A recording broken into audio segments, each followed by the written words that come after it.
তো এখন আপনার উদ্দেশ্য কি? এই পৃথিবীতে এসেছেন আল্লাহর কাছে যেতে হবে, আর যাওয়ার জন্য যে কামাই অর্জন, তার জন্য সুস্থতা দরকার। আপনি ব্যবসা করবেন, আপনার সুস্থতা দরকার। আপনি চাকরি করবেন, আপনার সুস্থতা দরকার। আপনি স্বামী হিসেবে সুস্থ না থাকলে স্ত্রীকে আপনি খুশি রাখতে পারবেন না। দুর্বল স্বামী, নপুংসক স্বামী, আপনার স্ত্রী যদি তার গর্ভে বাচ্চা না আসে, তার বুকে লোম গজায়, তার ব্রণ হয়েছে, টাক পড়ছে, তার মুখে দাড়ি মোষ, হ্যাঁ, ঘাড় কালো, বগল কালো, বাচ্চা হয় না, মাসিক হয় না, তো এই স্ত্রী তার স্বামীকে তার মানে কোনোই হ্যাপি করতে পারে না। পরিবারের আরও গঞ্জনা বঞ্জনা বন্ধা আরও অনেক কথা তাকে শুনতে হয়। হ্যাঁ, আর সারা বছর বেড়াইম্যা অসুস্থ রুগী আরও নানান কথা শুনতে হয়। সব মানে তার মানে এগুলো কোনো কিছু, আর তাকে নিয়ে এই আজকে এই হাসপাতাল, কালকে ওই ডাক্তার, তারপর আরেকদিন ডাক্তার, তাকে নিয়ে এখানে ওখানে দৌড়াতে হয়। তার মানে এইভাবে তার জীবন, তো এটা তো তার জন্যেও কোনো ভালো না, তার সে তো এটা মানে আনন্দ পায় না। পরমুখাপেক্ষী হয়ে থাকতে কি আরও ভাল লাগে?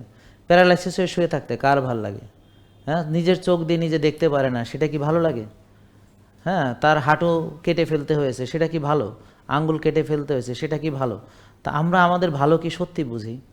না আমাদের আখেরাতের ভালো বুঝি, না আমরা দুনিয়ার ভালো বুঝি। হ্যাঁ, না বুঝিলা দুনিয়া, না বুঝিলা কিছুই বুঝিলা না, এইভাবে আমাদের চলতেছে। হ্যাঁ, আপনারা না দুনিয়া বোঝেন, কিছুই বোঝেন না, আমার কাছে তাই মনে হয়। এবং এটি আমি দেখলাম যে বেশিরভাগ লোক তার আখেরাত নিয়ে চিন্তা করে না, কবর নিয়ে চিন্তা করে না, তার জান্নাত নিয়ে চিন্তা করে না, তার পরিণতি নিয়ে চিন্তা করে না, হ্যাঁ, তার বার্ধক্য নিয়ে চিন্তা করে না, হ্যাঁ, সে কীভাবে তাকে নিজেকে ধ্বংস করছে সেটা নিয়ে ভাবে না।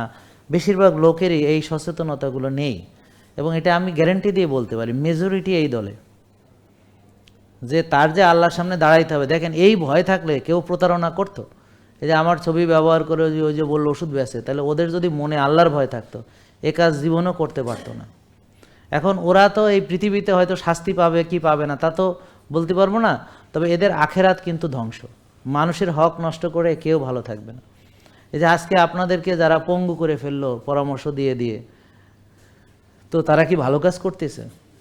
এর জবাবদিহি আল্লাহর কাছে তাদের করতে হবে। সে বোঝে না এ কথা বললে তো হবে না, আমরা তো বুঝাচ্ছি। জেকে লাইফস্টাইল, ওষুধ মুক্ত সুস্থ জীবন।